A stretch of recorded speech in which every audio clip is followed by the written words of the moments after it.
Good evening. Hello, guys. Donna, Lacey, how you guys doing tonight? Man, I've been talking with Zach about tomorrow night. We've been working out live streaming kinks for about the last hour or so, and I've been goofing around with new streaming toys that I got to make things more interesting, which is awesome. Blessings of recovery. How's everybody doing tonight? Hope everybody's having a great day. I had a really good day. It's cold and rainy in Dayton today, and I think we're still under a winter storm advisory or winter weather advisory. Sleet, freezing rain. Donna, I don't want to hear it. I know where you're at. It'll make me come to Florida and get warm.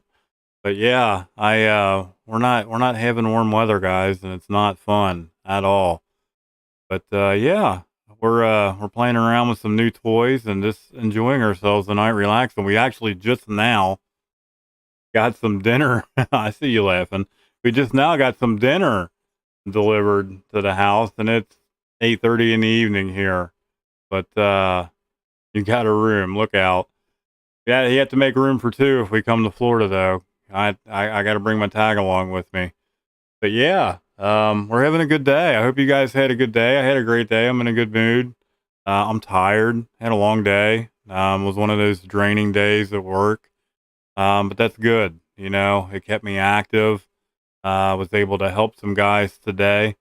Um, it's a blessing. You know, I can't ask for anything more than that. You know, being of service and reaching out and helping others is what it's all about. I'm gonna pull some readings up. Yes, happy Thursday.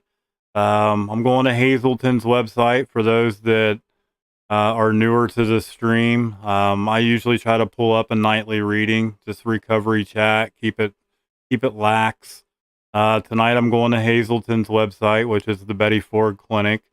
They usually always have really good, relatable readings. And I'll be honest, guys, I've briefly skimmed over these tonight. So bear with me. I'm just going to kind of read and share as I usually do, and we'll see how it goes. The first one's called Recognizing Feelings. How many of us struggle with recognizing them and sharing and talking about them? I know I do. Because experiencing feelings can be a challenge if we've had no previous experience or permission to do that. And that kind of hits home because it wasn't necessarily that I didn't have permission, it was because I was taught not to. Learning to identify what we're feeling is a challenge that we can meet, guys. That it will not be, we won't become experts on our feelings overnight. To be quite honest with you, feelings suck, and feelings can suck at times, and it's really hard to share and talk about your feelings, especially when you're going through some traumatic stuff. Says, nor do we have to deal with our feelings perfectly. You know, I don't think I'll ever master my own feelings, but I know the more I share and the more I speak about them and the more I talk open and honestly with people that love and understand me, the easier things get. Says, here are some ideas that might be helpful as you learn to recognize and deal with your feelings. Says, take out a sheet of paper and on top of it, write, if it was okay to feel whatever I'm feeling, I wouldn't be judged as bad or wrong or what I would be feeling. Says, I will write whatever comes to mind. So just basically journaling, guys. Get out a piece of paper and write your feelings down on a piece of paper. It's a form of recovering out loud. You know, you're speaking your mind, you're writing it on paper. That was something that I really struggled with and have found easier and easier to do. I actually really enjoy journaling now. Says you can also use the favorite standby of many people in discovering their feelings, writing or journaling. Says you can keep a diary. You can write letters you don't intend to send. Sometimes people write those and they burn them, especially if it's something to do with trauma, something that you've gone through that's really eaten at you, one of those really deep down core issues. Um, some people use like their goodbye letters to their drug of choice. And they'll write the goodbye letter to their drug of choice and they'll crumple it up. They'll throw it away. They'll light it on fire. I've heard so many things that have worked for other people, and these are things that you can do. to try to let go of these things that are really eating at you. Says they're just scribble them down on a piece of paper, on a notepad. Watch and listen to yourself as an objective third person might. Listen to your tone of voice and the words that you use. Says what you hear, the sadness, the fear, the anger, the happiness, basically identifying your emotions. Because writing it down on paper sometimes or sharing with someone else, it's going to be emotional for sure. I know it was for me. Says listen to what your body is telling you. Is it tense? Are you rigid? Are you angry? Are you running with fear? Is your anxiety through the roof? Heavy with sadness or grief if you're mourning a loss of someone? Or are you dancing with joy? Speaking of joy, is she in here tonight? Joy, joy, joy. Boy, I have to talk to you about that. I know you're going to come back and listen to this and hear me talk about you. This talking to people in recovery helps too. Recover out loud. How many times you guys hear me say that? Sharing your experience, strength, and hope to other people is so powerful.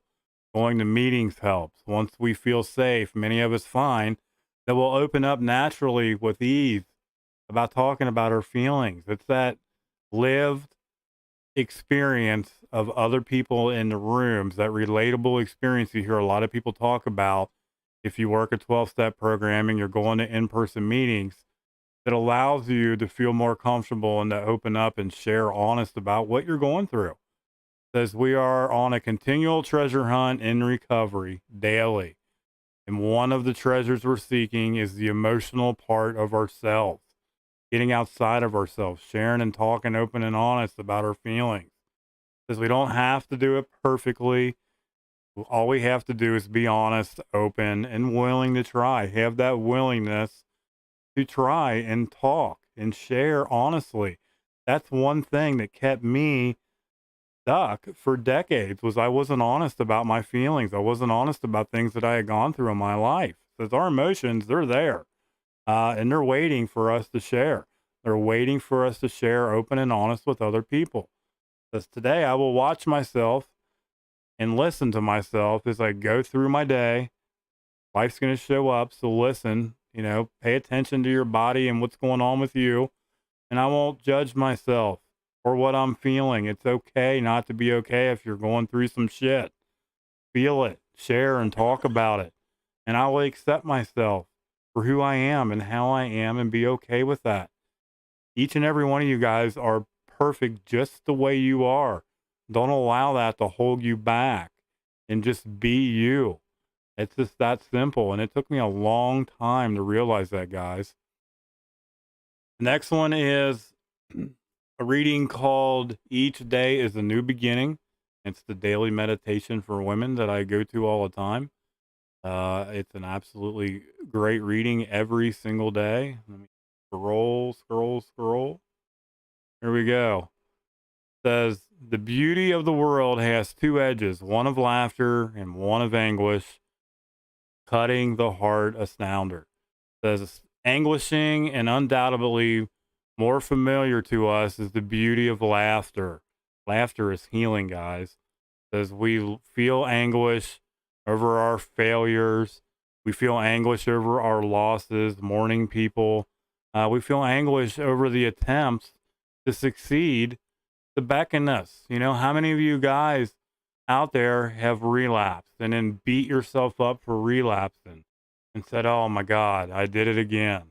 I went out again. I drank again. I used again. These are these anguishes that they're talking about over those failed attempts. I was doing so well. I was doing great in my recovery, and then I just fell off. There's my sponsor. Love you, brother. Says anguish comes from fear. It is fear-based. Says, and we hope to avoid it. I mean, I don't think any of us love living in fear and anguish. I know I sure as hell don't. Says, however, it seasons us women and men. Says it enriches us while it momentarily diminishes us. Says it's a major contributor to the sum of substance in our life. The anguish we experience prepares us to help others experience their own anguish. Again, that lived experience, strength, and hope from each and every one of us prepares us to help other people, to be of service with whatever they're dealing with at any given moment of the day. That lived experience, strength, and hope is a powerful, powerful tool. You just never know when somebody's going to come to you and be in pain, be in anguish, be struggling, going through some shit, dealing with an emotional roller coaster in their life. It's beautiful to have that network of people that love and care about you that you can reach out and talk to and say, hey, I'm going through some shit. My anxiety's through the fucking roof right now. I just lost a pet. I just lost a loved one, whatever it may be. That's why it's so important to talk and keep those tools in your recovery toolbox ready to go at any given moment, because we just don't know when it's going to happen. Shit like this happens to me. I could wake up from a bad dream. I could have a using dream at 2 o'clock in the morning, and I know damn well I could pick my phone up and call somebody or text somebody or message, whatever I have to do, and reach out, and somebody's going to answer me. That's how deep my recovery toolbox goes. And I just recommend it to everybody. It's a powerful tool because it may keep you from going back out that door and making a really stupid decision, making a mistake, and having to live in that anger and anguish again. Because anguish comes from fear, and we hope to avoid it. Says, however, see, I'm reading the same sentence again. Let me get down to the next one. Sorry.